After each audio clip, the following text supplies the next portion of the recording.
Hey everyone, welcome to another video, and today, as you can see by the title of the video, we are looking at a newish fragrance from Diesel, and this one is Diesel Sound of the Brave.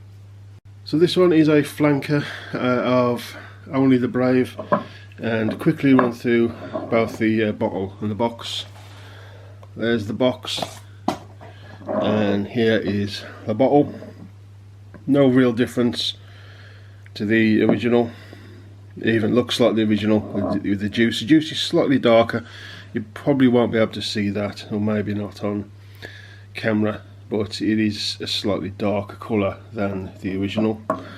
But that's about it. You know, spray is the same, cap, everything else is exactly the same, and I got some information here on the bottom. And that's roughly it. So that's it for the presentation, really. Not much going on. Now, this is a release in 2021, so this year that I'm making the video. It's classed as a woody aromatic.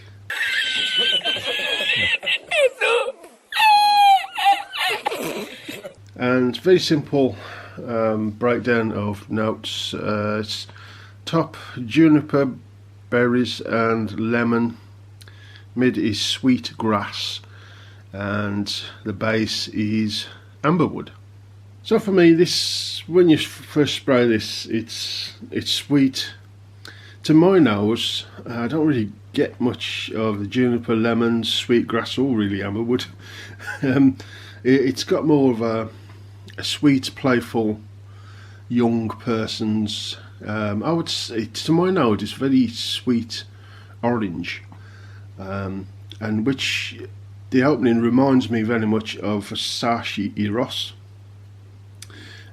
This also is on the lines of sort of Versace Eros, Paco Rabanne, Black Excess, maybe sort of like an Invictus if it had a very sweet sort of orangey top.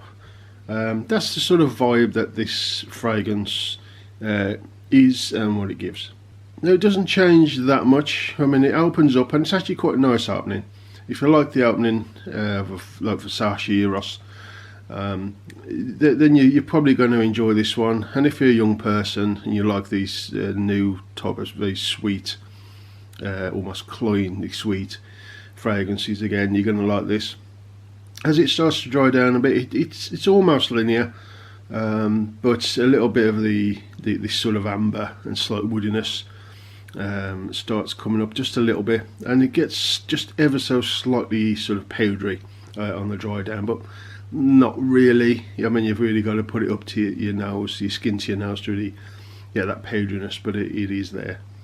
And that's about it, really. I mean, it's just, again, it's just another release that's going on what's popular.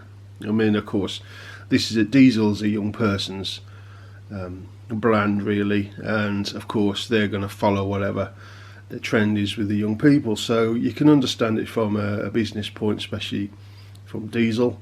But they've got one very similar to this already out, and it's the street edition, the one that's a fist that looks like concrete. That's very similar to this one, certainly in its opening. And that one is almost a clone of Versace Eros. And so this one, when you spray it, you think it's a bit like Versace Eros. And so the two are a little different, this one and the street edition, but there isn't a lot of difference. Me personally, I'd just rather go and buy a Versace.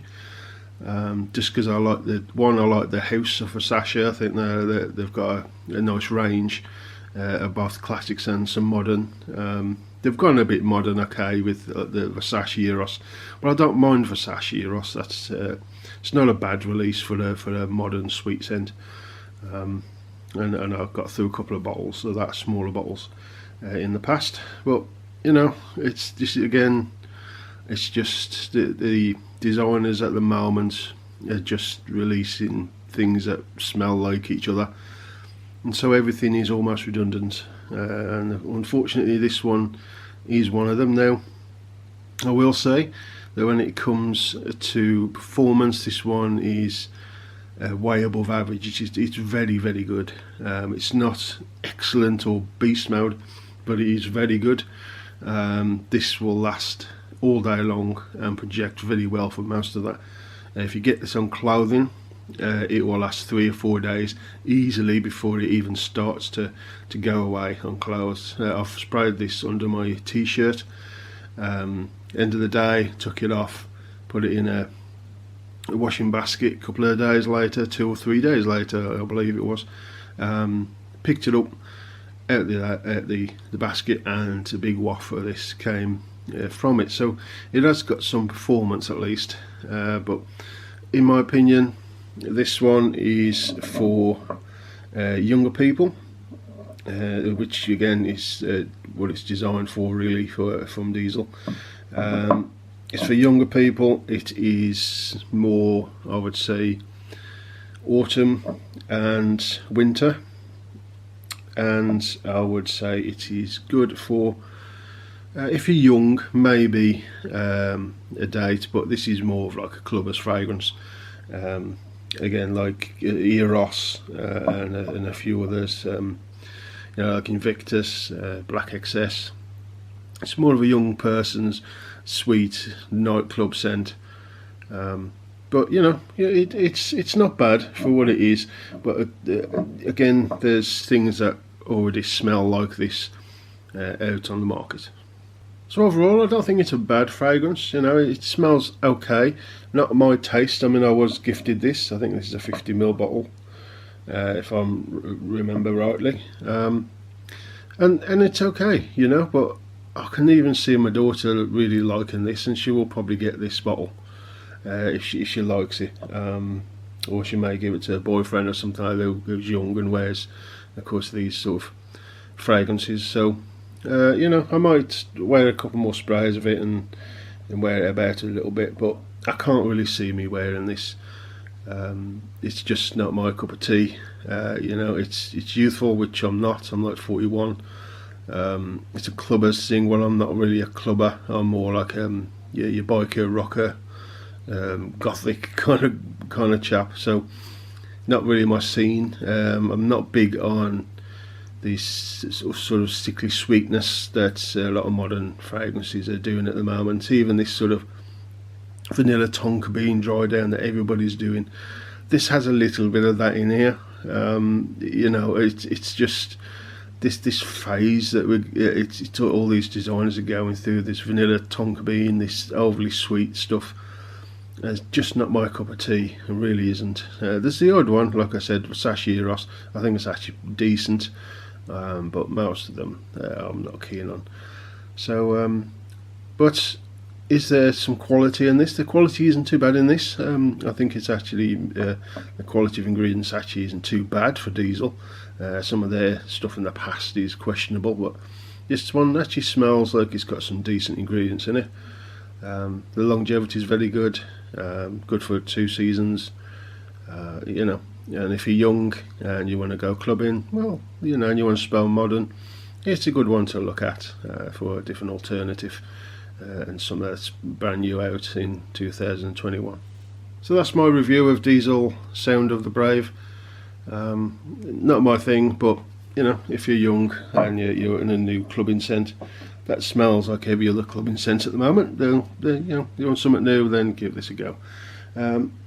Coming up soon on the channel, I have purchased at last Pour Louis by Oscar de la Renta. I'll be reviewing this soon. At the moment, I'm just sitting back and enjoying fragrances.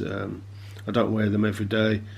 More than likely, more on my days off, and then I'm selective of what I have, and maybe pick. Say I had 2 days off, I'll pick one fragrance for a couple of days. So I've been doing that lately, and this weekend is Pour Louis, and possibly the next review. But I've also got the one from what's the bloody brand? Tommy Hilfiger, and it is a True Style Men. before I deleted I just needed a reset of the channel. It's getting a bit of dust on this. Before I got rid of me content, I did review this one quickly, but I want to give it more of a more in-depth review, and let people know what I think of True Star Men, which is I haven't got the cap, by the way, but he's a discontinued and reasonably hard to find fragrance. So yeah, I know Chris from Scentland would probably like to get hold of this bottle. That's it. That's the video for today. I hope you enjoyed it, and I'll see you again soon on the next one, which will be one of those two fragrances you've just seen. So thanks a lot, and I'll see you again soon on another video.